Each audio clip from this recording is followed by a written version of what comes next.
welcome back to Rex Programming's Introduction to Python. In this lesson, we are going to be talking a little bit more about Booleans. Let's go ahead and get started. Go ahead and open your Booleans file, booleans.py.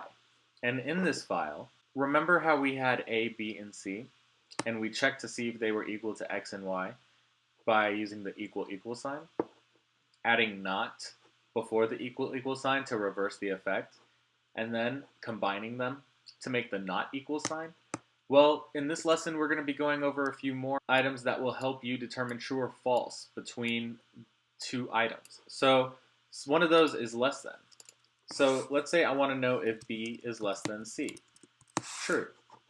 And that is because B is less than C.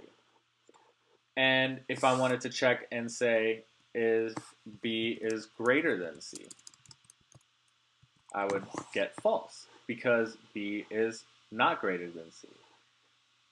And if I wanted to know if B plus 2 is greater than C, I would get true because B plus 2 is greater than C. So you can use the less than or greater than signs to determine if something is less than or greater than something. And then, what if you want to know if something is less than or equal to? Well, you just simply add the equal sign after your symbol. So if I want to know if B is less than or equal to C, I would get true. And that is because B is less than or equal to C. And if I did B plus A, I would still get true because that's still equal.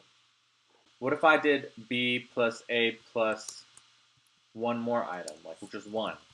I would get false because that doesn't work.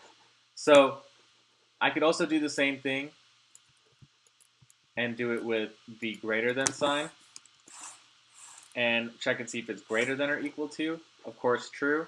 I would remove this. True. Remove this. False. And it works. So that's it for today. Congratulations. I'll see you in the next video.